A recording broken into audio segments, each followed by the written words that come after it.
Le Grand Matin Sud Radio, 7h-10h, Patrick Roger, Cécile de Ménibus.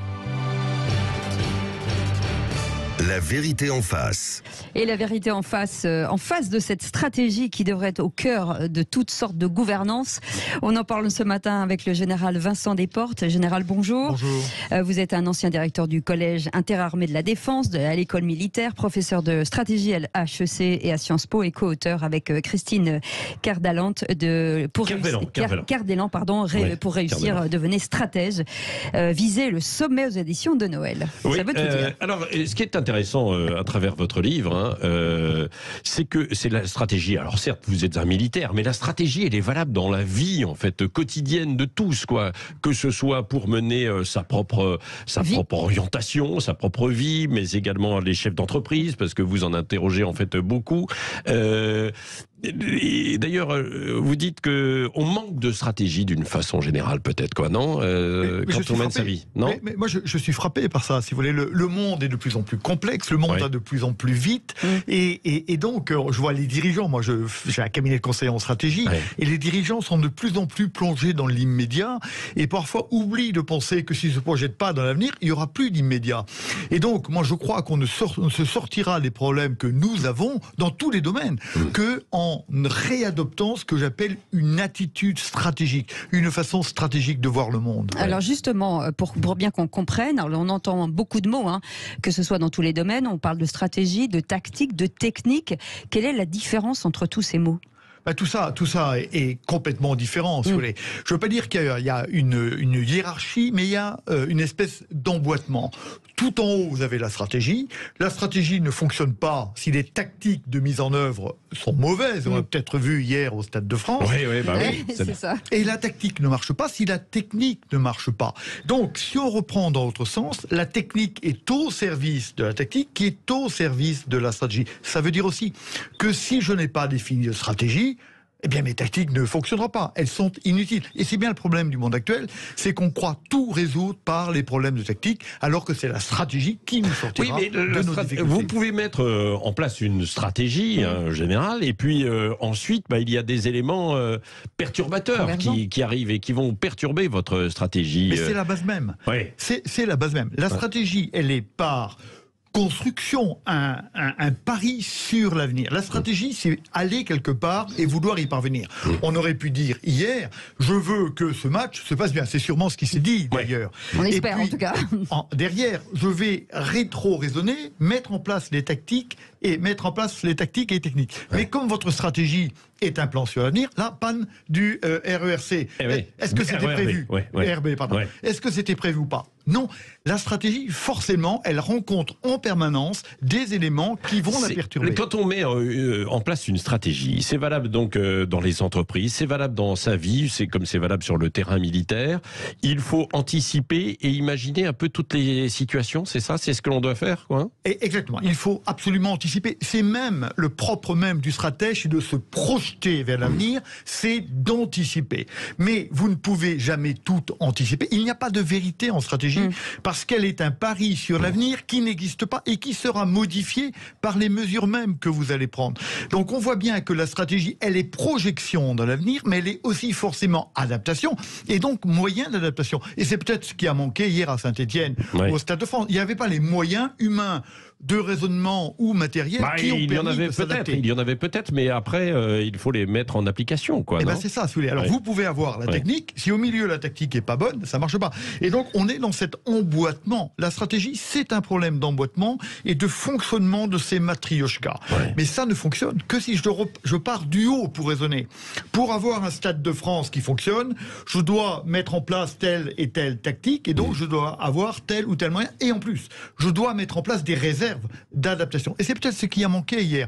L'incapacité à boucher trop. Regardez ce qui se passe en Ukraine. Évidemment, ça n'a rien à voir avec ce que M. Poutine voulait. Et c'est toujours comme ça. Parce que la guerre, en plus, c'est une espèce de caricature. À la guerre, on n'obtient jamais ce qu'on veut. C'est pour ça que c'est fou, d'ailleurs, de se lancer dans la guerre. Une guerre. Mais est-ce que c'est un mauvais ou un bon stratège, Poutine, finalement? Eh bien, je crois que comme la majorité des observateurs, je disais jusqu'au 23 février au soir qu'il était un bon stratège. Et maintenant, force est de considérer qu'il est un mauvais stratège.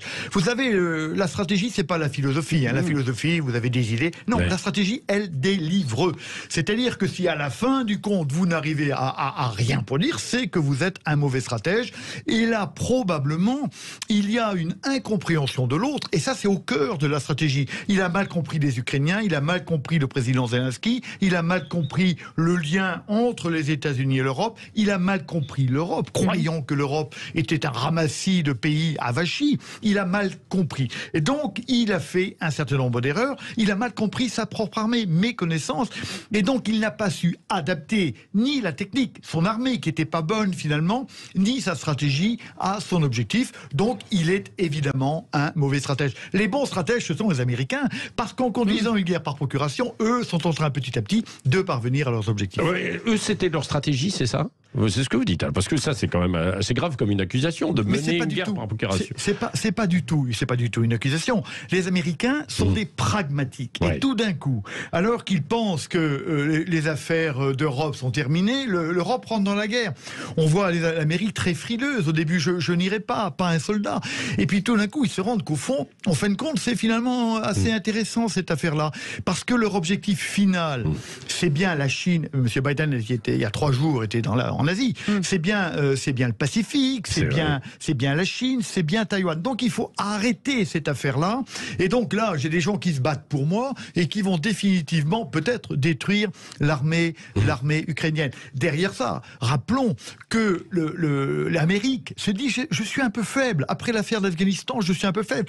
Et tout d'un coup, c'est ça la stratégie. Tout d'un coup, je vois une opportunité, je m'en saisis. Et tout d'un coup, ils sont en train de renforcer le camp occidental à leur profit.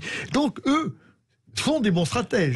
C'est ça. Bon, qu'est-ce qu'il faut viser quand on met une stratégie en place ? C'est ce qu'on va voir dans un instant. Et est-ce que, puisque avec Christine Cardellan, qui est journaliste, vous avez interrogé un certain nombre de chefs d'entreprise, de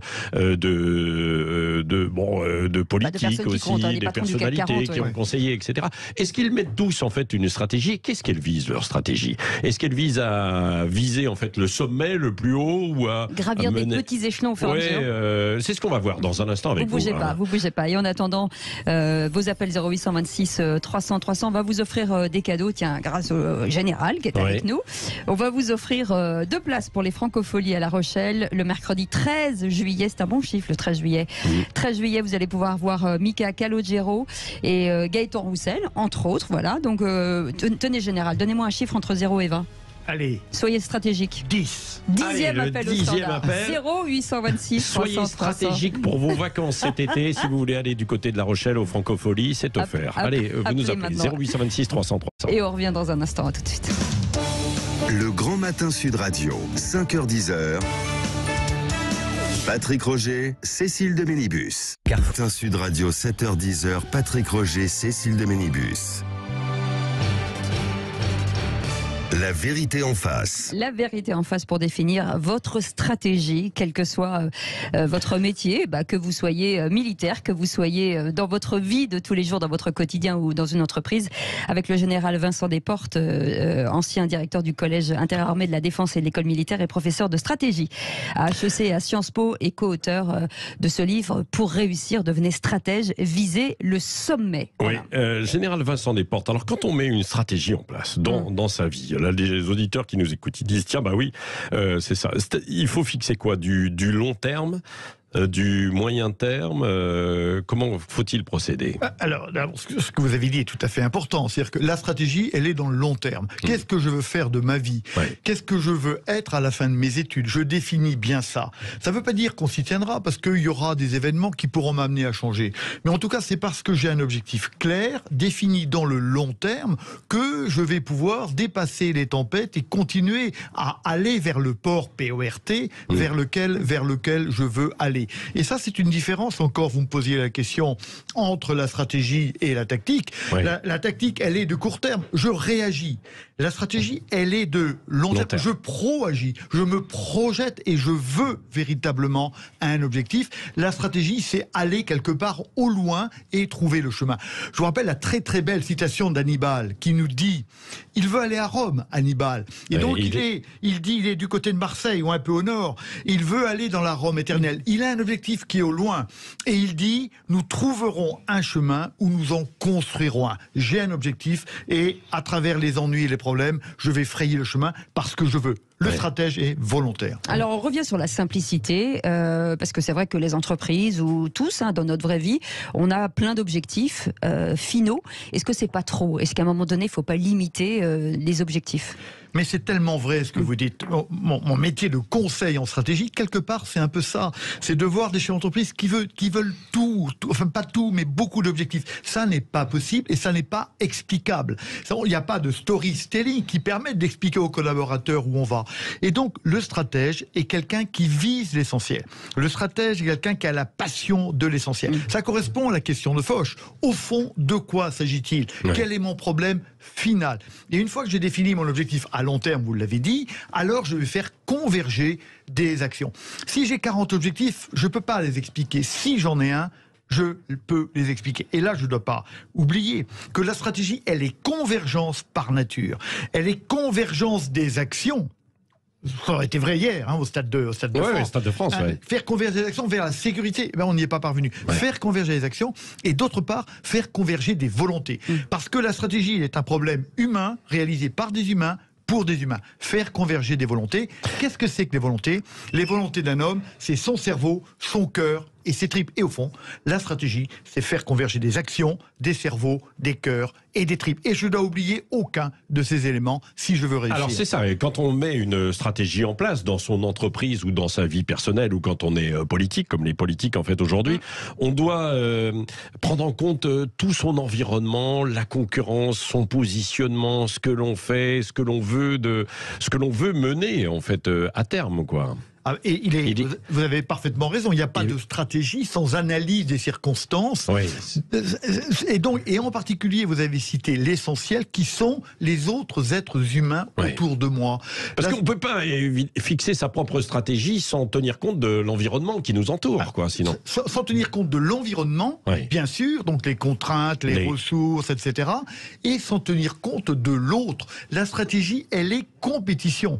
Si vous faites le tour du monde à la voile tout seul, vous faites de la technique. Si vous faites le Vendée Globe Challenge, vous faites de la stratégie parce que vous avez besoin de tenir compte des autres. Et donc, il y a deux éléments absolument fondamentaux dans la stratégie, c'est la clarté de l'objectif, ce que nous, militaires, nous appelons l'état final recherché, la clarté de l'objectif et la prise en compte des volontés différentes des miennes qui peuvent m'aider, s'opposer, etc. Ce sont les deux éléments fondateurs de la stratégie. Est-ce que pour un chef d'État, par exemple pour Emmanuel Macron, sur sa stratégie, un coup c'était la sécurité, maintenant c'est le pouvoir d'achat, ça change avec l'écologie, et puis c'était le quinquennat des femmes. Est-ce que finalement on s'y perd pas dans toutes ces stratégies, ces sujets en tout cas à gérer? Ou est-ce que dans ce cas-là c'est particulier? Là, on arrive à des tactiques, quoi, plus que des stratégies. Non, mais vous avez raison. Tout ça, ce sont des choses auxquelles il croit, très sûrement, mais ce sont des tactiques. Et ça, c'est un peu la difficulté de diriger des citoyens, c'est que ce qui les préoccupe d'abord, et on ne peut pas leur reprocher, c'est eux-mêmes. Leur quotidien. C'est leur quotidien. Donc vous ne pouvez difficilement faire de la stratégie si vous n'avez pas répondu aux besoins immédiats. Et donc, et la question, c'est une vraie question. Est-ce qu'en démocratie, on peut véritablement faire de la stratégie? On a une idée permanente chez le président Macron, et heureusement qu'il a, c'est l'Europe, par exemple. Et on voit qu'il essaye de régler les problèmes du court terme pour continuer à avancer vers l'Europe. Mais ce que vous dites est intéressant, c'est-à-dire que si je suis incapable de régler les problèmes du présent, de toute façon, je n'irai pas là-haut. Et donc le stratège, il a bien cette difficulté de se projeter et de vouloir le futur, et en même temps de le rendre possible en traitant le présent. Est-ce que aujourd'hui, dans un monde qui est quand même qui change et qui bouge très très vite, aujourd'hui il y a une accélération de l'information, des échanges, la mondialisation, etc. Est-ce que c'est plus difficile qu'auparavant d'avoir et de mener une stratégie? La réponse est oui, mais c'est plus difficile et c'est plus indispensable, Ouais, si vous voulez. ça, ouais. Si la stratégie, c'est une grille de gestion de l'incertitude. J'ai un certain nombre de repères, je sais où je veux. Qu'est-ce qu'on dit dans un avion quand ça vole mal, hein? On dit non, on dit oui, mais on dit surtout fly the plane. Ouais. Occupez-vous de l'avion, occupez-vous de votre adjectif, Ouais, de votre objectif. Ouais. Et donc, oui, c'est compliqué, mais plus le monde est complexe, plus je dois faire de la stratégie. Simple. La stratégie, elle est simple. Et c'est bien l'objet de ce livre. La stratégie, c'est ça, à travers. C'est pas si compliqué que ça. Il y a quelques éléments fondamentaux, mais ne les perdez pas de vue. Conservez votre attitude stratégique. Et alors, vous allez sortir des problèmes de complexité et arriver à diriger votre vaisseau stratégique vers le port où vous voulez aller. Merci, en tout beaucoup. cas, Général Vincent Desportes avec Christine Kerdelan. Visez le sommet pour réussir, devenez stratège à travers de multiples exemples. Ouais. Hein, et bien sûr Hyper de intéressant. chefs d'entreprise, de conseillers. Par exemple, Jacques Attali, évidemment, qui lui a été conseiller en stratégie. Ah en oui, fait, ça, aussi, oui. quoi, bien sûr. Qui a aidé le président Mitterrand à oui. remplir. Ça a été le stratège Mitterrand. Et d'ailleurs, c'est ce qu'il dit dans le livre. C'est beaucoup d'anecdotes très, très intéressantes. Parce que la stratégie, elle est une affaire d'hommes. Donc c'est intéressant de voir comment les hommes réagissent. Donc il y a des tas d'anecdotes également pour D'hommes montrer et de femmes, parce qu'il y a D'hommes et aussi de beaucoup de femmes, témoignages de femmes, bien sûr. Beaucoup de femmes, beaucoup de femmes stratèges, et c'est très intéressant. Elles parlent dans notre livre, et c'est très intéressant. Allez, merci d'être venu ce matin. Restez, Général, puisque Alors, vous voilà. avez permis d'offrir un cadeau à Nicolas, Bonjour Nicolas, qui nous appelle des Landes. Bonjour Nicolas. Oui, bonjour à vous. Comment ça va Nicolas? Là, ça va très bien, on débute très bien la journée. Vous aviez une bonne stratégie, vous aviez le bon numéro, vous saviez que vous vouliez gagner, vous êtes arrivé 10e grâce au Général. Eh bien écoutez Nicolas, vous avez remporté un très joli cadeau puisque vous partez au Francophonie à La Rochelle le 13 juillet prochain. 2 places et pour vous permettre de voir et d'assister au concert de Mika Calogero et Gaëtan Roussel. Vous êtes déjà allé au Francophonie? Non, ça va être une première en plus, un grand festival comme ça. Musical, et puis ma chérie sera ravie. Eh ben, très bien. Comment s'appelle-t-elle, votre chérie? Nadia. Qu'on alors, embrasse si elle nous très écoute, fort. on l'embrasse. Enfin, Cécile l'embrasse. C'est gentil pour elle. Voilà. Merci beaucoup Nicolas de nous avoir écouté. Merci de votre Je vous fidélité. félicite encore pour toutes les émissions que vous faites. C'est un plaisir. Merci beaucoup. On est très heureux et très fiers d'avoir des auditeurs comme vous. Merci Général. À très bientôt. À lire ce livre. Visez le sommet. Vous avez raison, Sud Radio. Dans un instant, Thierry Stenner qui va recevoir la journaliste avec Gilles Gansman, Louise Eklund, puisqu'on va parler évidemment du jubilé en fait de la reine, de Queen. Sûr. God Save My Queen, c'est le livre de Louise Eklund avec à travers donc ce qui va se passer toute la semaine à Londres avec ses cérémonies. Alors elle, c'est incroyable. Je ne sais pas si c'est la stratégie qu'elle avait mis en place, mais elle a connu tout. Vous imaginez, à la Seconde Guerre mondiale, elle était déjà présente. Et puis Dédé Berkoff reviendra aussi évidemment sur ces scènes de chaos en Seine-Saint-Denis et également hier soir à Saint-Étienne. Donc God Save My Queen. À demain. Salut. Sud Radio. Parlons vrai. Parlons vrai. Vrai Sud Radio. Parlons vrai.